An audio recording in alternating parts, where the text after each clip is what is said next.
The fifth discipline by Peter Senge addresses the concept of a learning organization. According to Senge, it is no longer sufficient to have one person learning for an organization. A learning organization requires its members to be open to new ideas, be able to communicate effectively with each other, and work together to achieve a common goal. In his book, he mentions five disciplines, when applied properly, can result in a successful learning organization. These disciplines are personal mastery, mental models, shared vision, team learning, and most importantly, systems thinking. In a system, we have components working together to achieve a common objective. An example of a system is basketball. There's a point guard, shooting guard, small forward, power forward, and a center. Each position has a role to play, and they work together as a whole to achieve the goal of winning. However, when an individual is focused solely on their role, it can influence the team's composition. The idea of systems thinking is to understand how individual roles can impact the team or the whole. In systems thinking, determining why the outcome came to be is no simple task. In traditional thinking, there is usually a set and linear solution to why the outcome happened. But with systems thinking, many factors are considered to develop meaningful comprehension and lasting solutions, which is essential in education to meet the needs of 21st century learners. One approach that can assist with the needs of 21st century learners is blended learning, the mixture of online and traditional classroom learning. In a blended learning environment, technology is an important factor as it allows students to utilize different digital resources to research, collaborate, and create. As blended learning can provide many benefits, there are many parts involved in its implementation. To experience the full benefits of blended learning can offer, it must be implemented effectively by approaching it as a system, and applying Senji's five disciplines as a guide to ensure that all the parts involved are working together to provide a lasting and meaningful learning experience.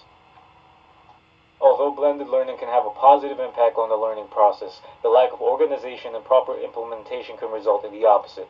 If the five disciplines are not utilized properly as a guide, an organization may focus on short-term success goals rather than long-term beneficial goals.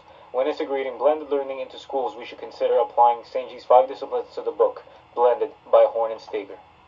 Horn and Staker's Blended provides a field guide to understanding and implementing blended learning in classroom and schools for the sake of developing an effective and meaningful experience for both students and the teachers. According to Horn and Staker, blended learning consists of online learning in a supervised brick-and-mortar location working together to provide an integrated learning experience for the student. It does not necessarily mean that providing or just utilizing the latest technology in the classroom will transform into a blended learning environment. For blended learning to be effective and have lasting results, all of those involved have a role to play to ensure that technology is being implemented properly and consistently. We will explore how Senji's five disciplines is applied to Horn and Staker's Blended to determine how to effectively implement a blended learning environment. The first of the five disciplines is the idea of personal mastery. Mastery does not necessarily mean having dominance over people or things, but instead the pursuit of commitment to improving their craft. As blended learning is still in its early stages of implementation, Horn and Staker mentioned that the schools are experimenting approaches to determine which will be most effective. Horn and Staker provides four models for teachers to boost learning, which includes rotation, flex, a la carte, and enrich virtual.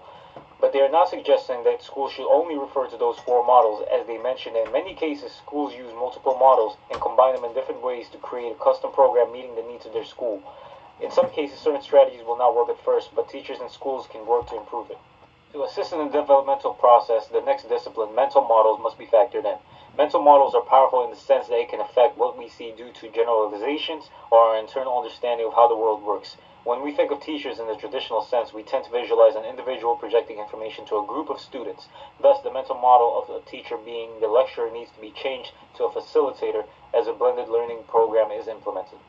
In Horn and Staker's models of blended learning, the teacher is the facilitator or supporter of learning. In page 34, where the definition for blended learning is discussed, it is mentioned that some element of student control is critical. Otherwise, it is no different from a teacher beaming online curriculum to students through a whiteboard. The teacher is no longer the sole provider of information, as students are expected to utilize different resources to gain information. Replacing the mental model of traditional approach with teachers as the facilitators is the first step to developing a shared vision. Building shared vision fosters a commitment for everyone involved to work towards two for the long term. Without a pull towards some goal which people truly want to achieve, the forces in support of the status quo can be overwhelming. Administration must work with the right staff to develop the shared vision. On supporting the shared vision in blended learning, district leaders and building principals can identify teacher leaders within the group of the right staff. These leaders are teachers who are able to communicate the vision well along with modeling effective teaching practices to support student learning, which can lead other teachers to discuss how to implement blended learning in their own ways to oppose the traditional approach of teaching. This leads to the next of the disciplines, team learning. According to Senge, team learning is vital because teams, not individuals, are the fundamental learning unit of modern organizations. Administration can utilize the advantage of teacher leaders by organizing professional learning communities or workshops, sharing teaching strategies to other teachers that support blended learning. Districts must teach individual teachers how to teach together. This type of collaboration among staff will assist those who are implementing the blended program understand it better. Hornet-Staker mentioned that those involved in implementation must understand each detail for positive results. Team learning can occur through professional development sessions to gain that exposure and understanding. The last of the 5 disciplines, which also ties the 4 disciplines together, is systems thinking. Teaching in general requires teachers to think about how their approach had an impact on student learning. Teachers can consider the student's perspective on the lesson as well as what can motivate them rather than throwing information at them. As students have more responsibility in a blended learning environment since they have more control over their own learning, the challenge for teachers is to motivate them. Teachers can influence motivation through the design of their lessons. According to Hornet-Staker, it is important for students to apply the education they receive to get a job finished and feel successful. Teachers have this freedom to challenge students further and develop independent problem solvers. The 5 disciplines remind us that everyone has a role to play in an organization. When people perform their role for the sake of improving the organization instead of for themselves, the whole organization benefits. The many factors involved in implementing blended learning must be considered to ensure an effective learning process for students.